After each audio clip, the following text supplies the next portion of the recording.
नमस्ते दोस्तों, विज्ञान भैरव तंत्र की इस यात्रा में आपका स्वागत है। आज हम चलेंगे 31वें सूत्र की ओर। 31वें सूत्र में शिव भगवान कहते हैं, किसी कटोरे को उसके पार्श्व भाग या किसी पदार्थ को देखे बिना देखो, थोड़े ही क्षण में बोध को उपलब्ध हो जाओ। आइए इस सूत्र में बताई गई विधि को समझें। किसी कटोरे को उसके पार्श्व भाग या पदार्थ को देखो। कटोरा यानी बोल, पतीला। पार्श्व यानी हर तरफ से, फ्रॉम ऑल साइड्स। किसी कटोरे को उसके पार्श्व भाग से देखो, यानी लुक एट अ बोल फ्रॉम ऑल साइड्स। यहाँ यह जरूरी नहीं कि कटोरे को ही देखना है, कोई भी चीज़ हो सकती है। महत्वपूर्ण भाग है देखने में। देखने की गुणवत्ता भिन्न है। यह विधि भी देखने की विधि है। यहाँ यह कहा जा रहा है कि किसी भी चीज़ को पूरा पूरा देखो, उसे टुकड़ों में नहीं बांटो। क्यों? वो इसलिए क्योंकि जब हम किसी चीज़ को हिस्सों में बांटते हैं तो हमारी आंखों को हिस्सों में देखने का मौका मिलता है। हमें चीज़ को उसकी समग्रता में देखना है, पूर्णता में देखना है। पदार्थ यानी मटेरियल कटोरे का भौतिक भाग है, फिजिकल पार्ट है, जिस चीज़ से वह बना हुआ है। और रूप उसका अभौतिक भाग है, नॉन फिजिकल भाग है। हम पदार्थ से अपदार्थ की ओर गति करेंगे। पदार्थ फिजिकल है, भौतिक है। अपदार्थ नॉन फिजिकल है, रूप है। So we are going to take a journey from the physical to the non physical.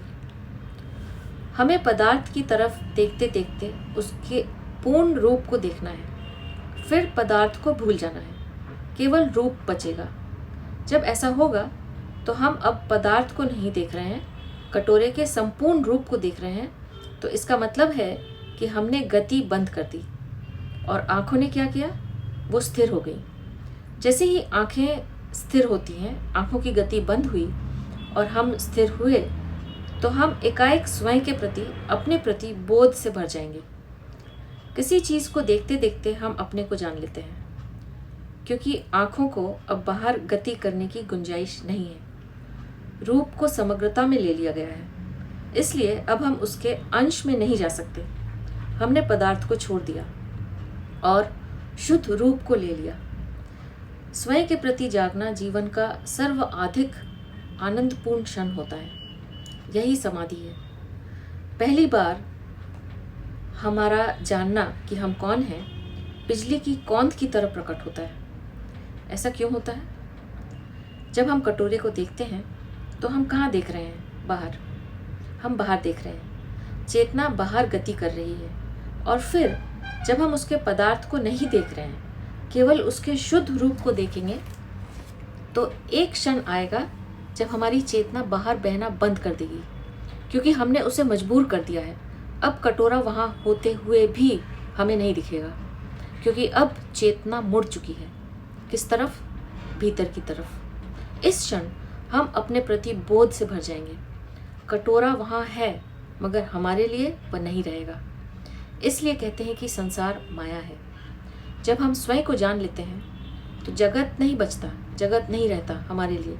स्वप्न की तरह वह विलीन हो जाता है। It disappears like a dream.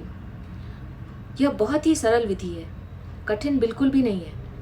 थोड़ा समय लेगी, मगर हो जाएगी आसानी से। एक बार हम अपनी चेतना की प्रगति को, पीछे लौटने की प्रतिक्रिया को ठीक से समझ गए, तो यह प्रयोग आसानी से किया जा सकता है। इस विधि का प्रयोग ज़मीन पर लेटकर भी किया जा सकता है। ज़मीन पर लेटकर रात में आसमान को देखना है। सितारों से भरे आसमान को देखें, फिर किसी एक तारे पर अपनी नज़रों को स्थिर कर लें और बाकी सारे तारों को भूल जाएं। वो धीरे धीरे विलीन हो जाएंगे और फिर बस इस एक तारे को देखना है, तब तक जब तक यह एक तारा भी विलीन न हो जाए। जब यह एक तारा भी विलीन हो जाएगा, तब हमारा स्वरूप हमारे सामने प्रकट हो जाएगा। तो यह थी 31वीं विधि। आप भी इस विधि का जरूर प्रयोग कीजिए और अपने स्वरूप का दर्शन कीजिए। अब मैं आपसे आज्ञा लूँगी। आपका बहुत बहुत धन्यवाद।